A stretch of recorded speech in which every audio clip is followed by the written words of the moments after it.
They call it a tactical weapon. It sounds precise, surgical, like a scalpel made of fire that cuts out the bad guys and leaves the rest of the world spinning on its axis. But let me tell you right now, that is a marketing term, not a physics term. If a 10-kiloton warhead detonates on a tank column in Eastern Europe or a carrier group in the Pacific, the radiation does not care about the adjective tactical. The fallout does not stop at the border because the politicians promised a limited engagement. We have spent the last 80 years terrified of the big red button, the global suicide pact. But the real danger is not the end of the world starting all at once. It is the lie that we can have a little bit of nuclear war, a manageable apocalypse. Today, we are wargaming the scenario that keeps generals awake at night. Not the instant Armageddon, but the slow, agonizing slide into it. The single, tactical detonation that was supposed to end the fight, but instead breaks the seal on hell. I am going to walk you through exactly what happens in the first hour, the first day, and the first week after the nuclear taboo is broken. We are going to look at the physics, the psychology, and the terrifying logic of escalation that turns a battlefield skirmish into a global funeral. If you want to understand how to survive when the rules of warfare disintegrate, you need to be paying attention to this channel. Secure your spot in the briefing now by hitting that subscribe button, because the algorithm suppresses this kind of talk, and you need to hear it. This is not about building a bunker in your backyard for fun. This is about understanding that when the news says limited strike, you need to hear run. Let's look at the first event, the breach. Imagine you are a drone operator stationed 20 miles behind the front lines. Your screen shows a muddy intersection, a logistics hub crowded with fuel trucks and troop carriers. It is boring, routine. And then, the screen does not just go black, it turns white. Not the static of a lost signal, but a white that burns into the pixels before the feed cuts. You look up from your console, out the reinforced window, and you see it. A second sun, rising on the wrong horizon. It is small, relatively speaking. No mushroom cloud touching the stratosphere yet. Just a dirty, roiling column of grey and orange smoke punching up through the cloud deck. The sound hasn't hit you yet, just the light. And the sudden, sickening realization that the history books just ended. The radio chatter, which was a constant hum of coordinates and requests, goes dead silent. Then, it explodes into a cacophony of screaming, static, and alarms. You aren't dead. The base isn't gone. But the world you lived in 5 seconds ago has evaporated. Now, here is what 90% of the population does in the first hour of a tactical detonation. Nothing useful. Because the human brain cannot process the unprecedented, the news reports are chaotic. Twitter, or whatever is left of it, is flooding with rumours.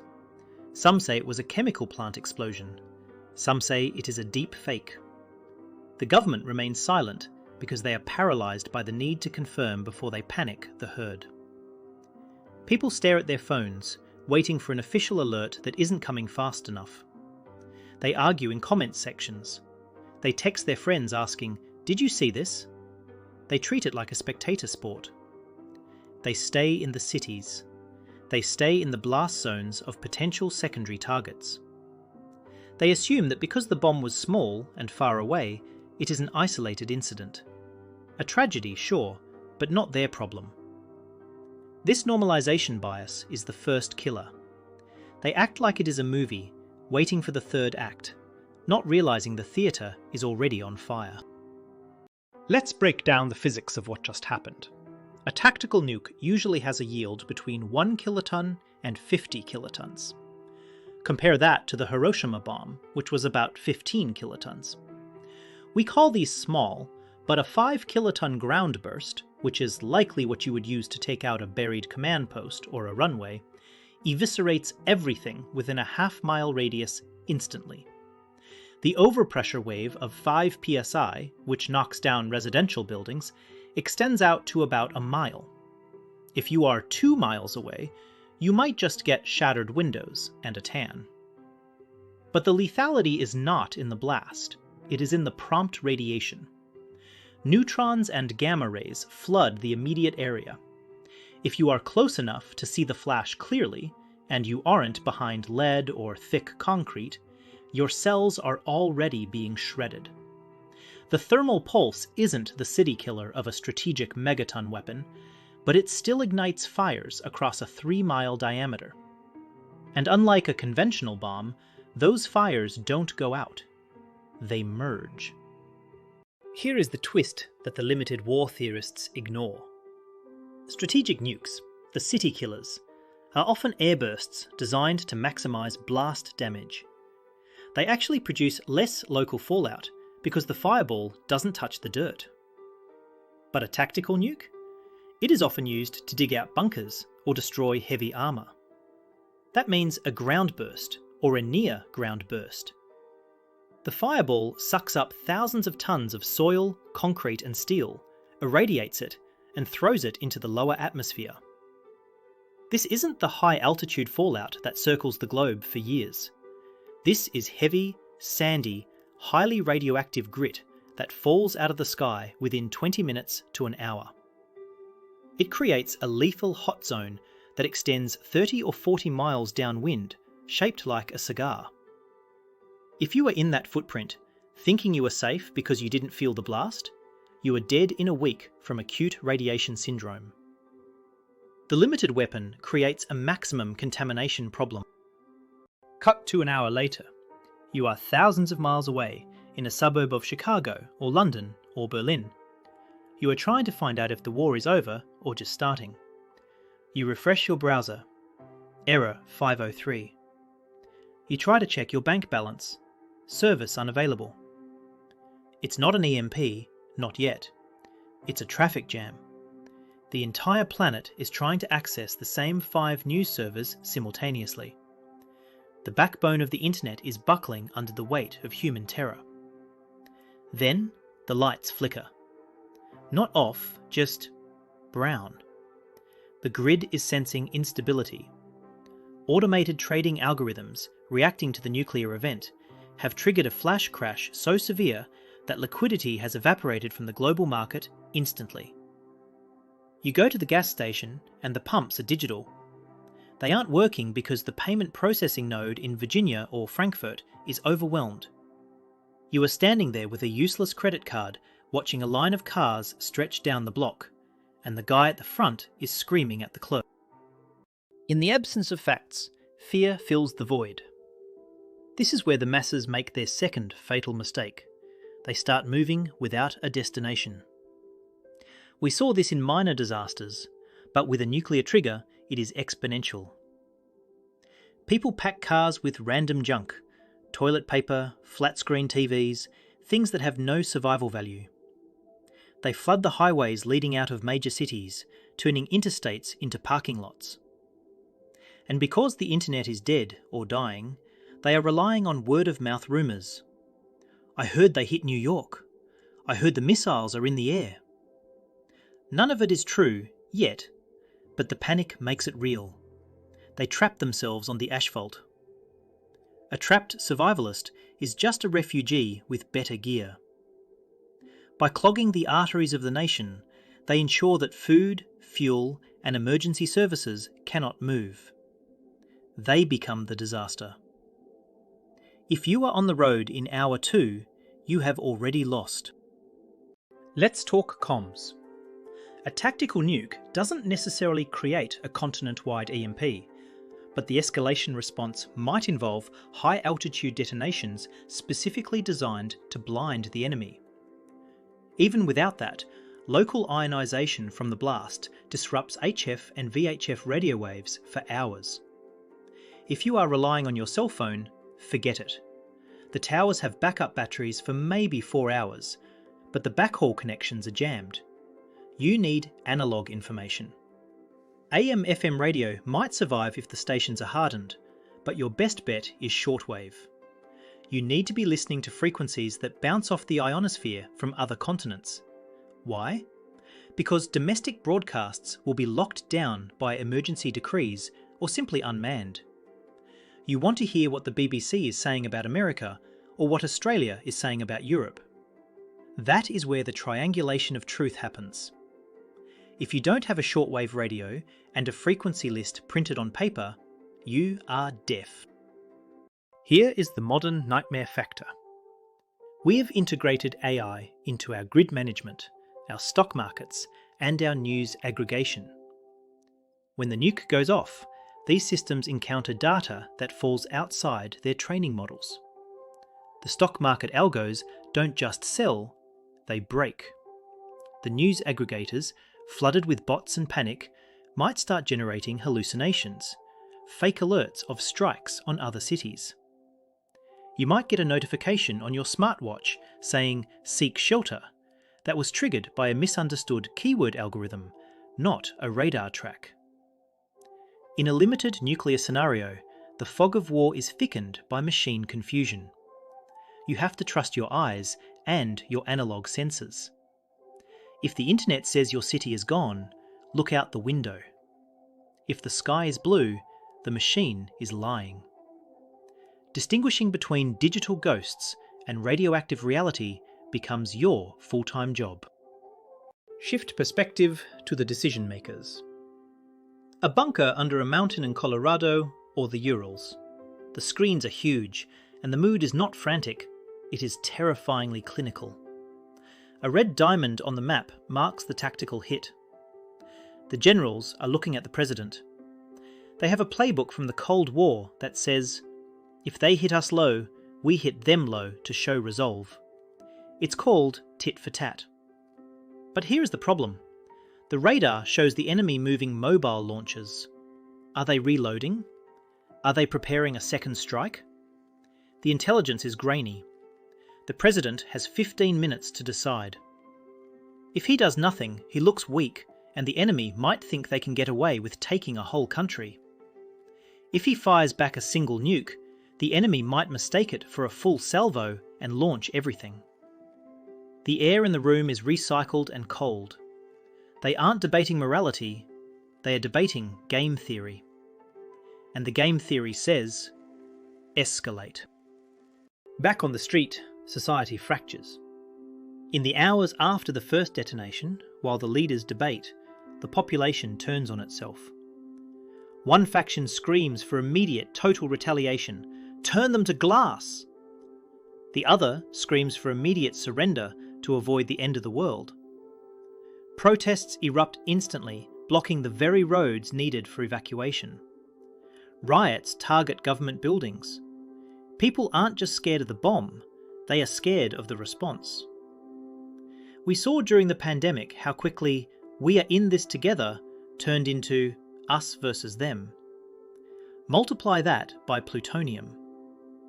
Violence breaks out at gas stations not just over fuel, but over ideology. If you are wearing the wrong political slogan on your hat, you become a target. The social fabric doesn't tear, it incinerates. You need to be the grey man, invisible, neutral, a ghost passing through the riots, not a participant. This is the core of the limited war myth. It relies on the escalation ladder. Rungs 1 through 5 are diplomatic. Rung 9 is a tactical nuke. Rung 20 is global thermonuclear war. The theory says we can stop at rung 9. We hit them, they hit us, we both realise it hurts, and we stop. But recent war games, including the Signal study, show that humans don't work like that. When you lose a battalion to a nuke, you don't want to get even, you want to win. You want to take out the launcher that fired it. That launcher is inside their territory, so you strike their territory. They see a strike on their soil as an existential threat, so they strike your airfields. Now you are at rung 15. This happens in hours, not weeks. The logistics of survival change from wait it out for a few days to prepare for a multi-year dark age. You cannot plan for a static event. You must plan for a dynamic catastrophe that gets worse every hour. The specific complication here is the use it or lose it dilemma. Tactical nukes are often kept on dual-capable delivery systems, planes or missiles that can carry conventional or nuclear warheads. Once the shooting starts, the enemy doesn't know if that F-35 or that Iskander missile coming at them is carrying a bullet or a bomb. To be safe, they have to destroy your launch capability. If a commander thinks his nuclear battery is about to be wiped out by a conventional airstrike, he faces a choice. Let his nukes be destroyed on the ground, or fire them now while he still can. This pressure forces commanders to devolve launch authority. That means it's not just the president deciding anymore. It's a colonel in the field, scared, tired, and under fire. The chance of an accidental or unauthorized launch skyrockets. The limited war is now in the hands of 1,000 terrified individuals. Day 3. The exchange has stalled, miraculously.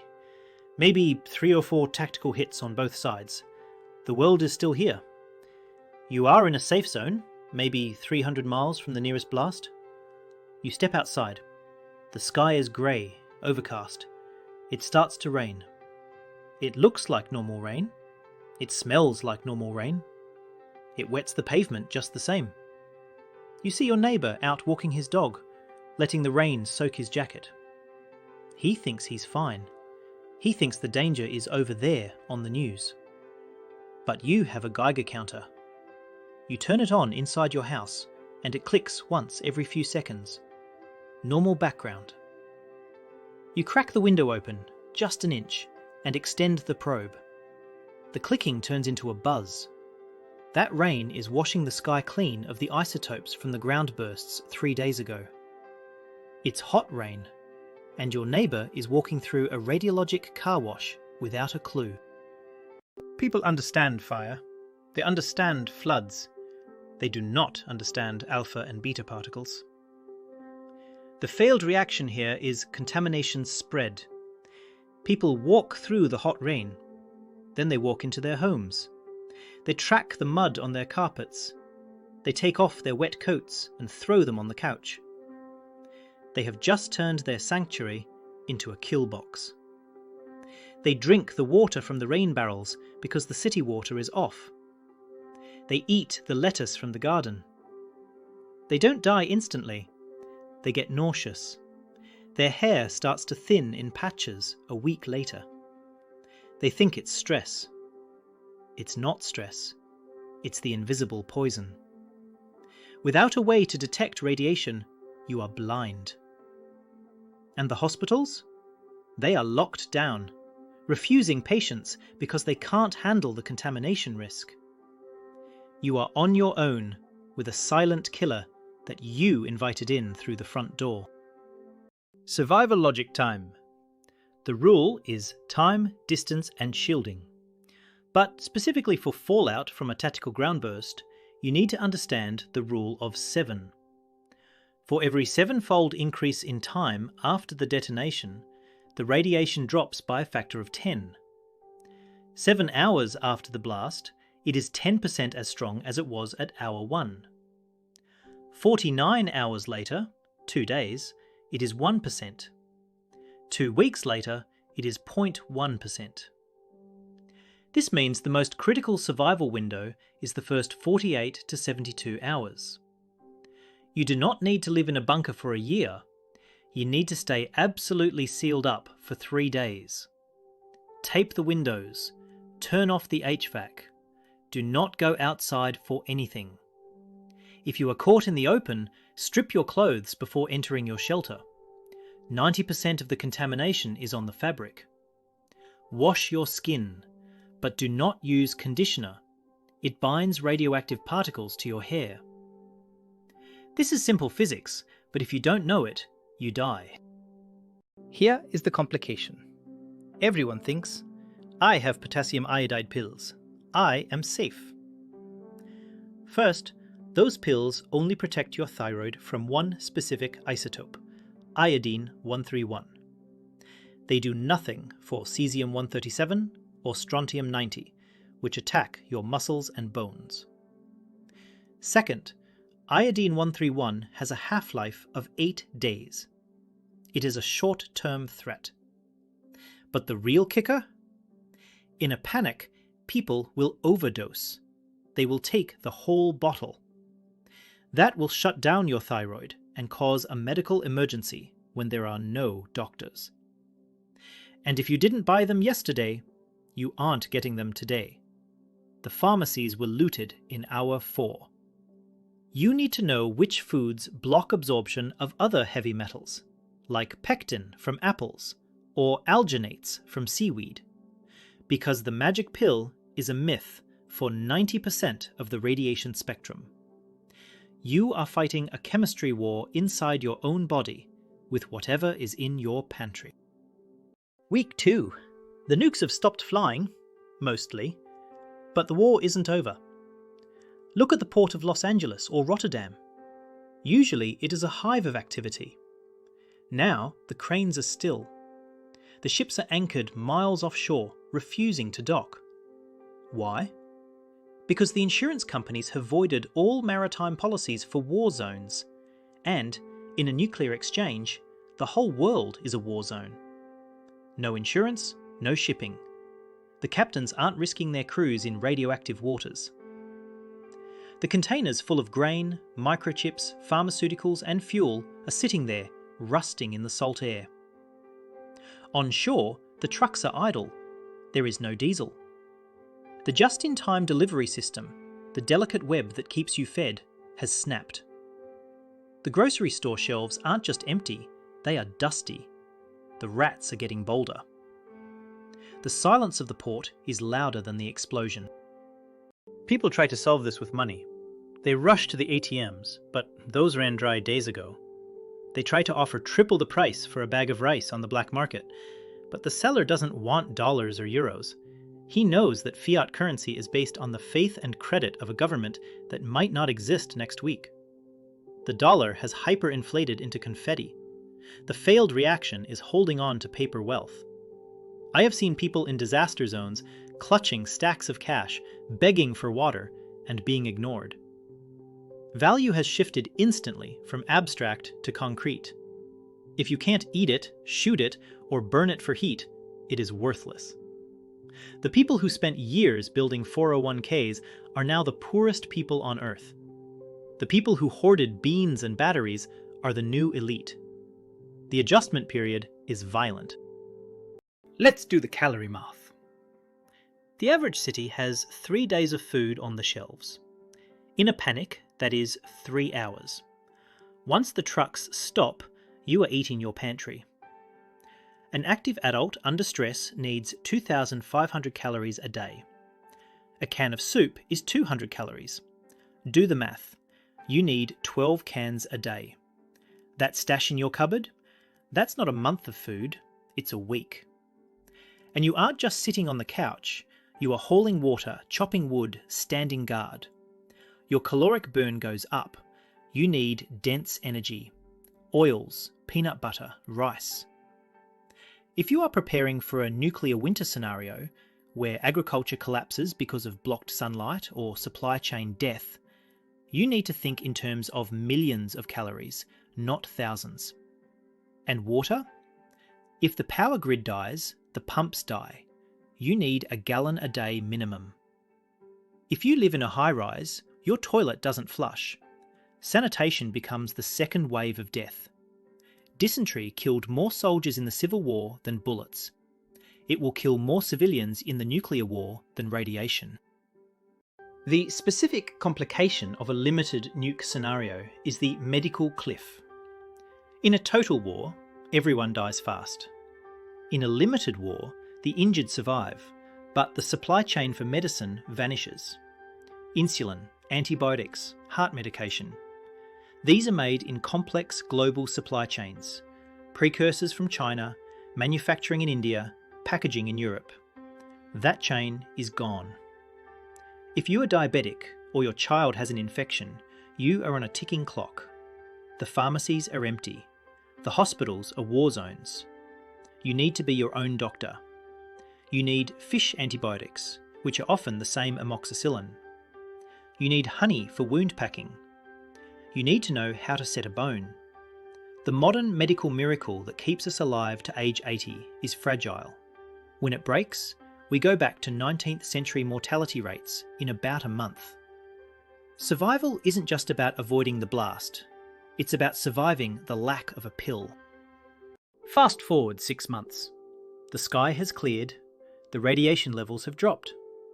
The war has settled into a grim stalemate, or a ceasefire. You survived, but you walk out into a world that is smaller, quieter, and meaner. The global internet never fully came back. You don't know what is happening in Europe or Asia. Your world ends at the horizon. The local warlord controls the food distribution centre. The police are just the biggest gang in town. You realise that limited nuclear war was a lie, not because the explosions were small, but because the consequences were unlimited. The era of globalisation, of easy travel, of cheap goods is over. You are living in the neo-medieval age. You have your life, but you have lost your lifestyle. And that is the best case scenario. This is why we prepare. Not because we want to live in the ashes, but because we might have to. The limited nuke is a doorway. Once we step through it, we don't go back. The preparedness you do today, the food, the skills, the mindset, is the toll you pay to cross that bridge. If you're banking on the leaders of the world to be rational, to stop at one, to pull back from the brink, you are betting your life on the sanity of people who have already proven they are willing to burn cities to save face. Don't take that bet. Assume the ladder will be climbed. Assume the supply chain will break. Assume that help is not coming. So, does a tactical nuke always lead to Armageddon? Maybe not instantly. Maybe it takes a week. Maybe it takes a year of slow suffocation. But the distinction between tactical and strategic is a comfort blanket for generals. For you, the civilian, the fallout tastes the same. The hunger feels the same. The danger is that we survive the blast only to die in the chaos that follows. We have covered the immediate aftermath today, but there is a darker scenario we haven't touched yet. What happens when the ceasefire fails? What happens when the desperation of the post-nuclear winter forces the survivors to migrate into your territory? That is a threat that requires a completely different level of defence strategy. If you want to be ready for the second wave, the migration wars and the total collapse of the rule of law, you need to be here for the next briefing. We are going to deconstruct the defence of a homestead against a desperate mob. Secure your spot now. The world is getting more dangerous by the day, and ignorance is no longer an excuse. Stay hidden. Stay ready. You survived the simulation. Now survive the reality. Equip yourself at the official supply depot. Because if the world is going to end, you might as well look prepared.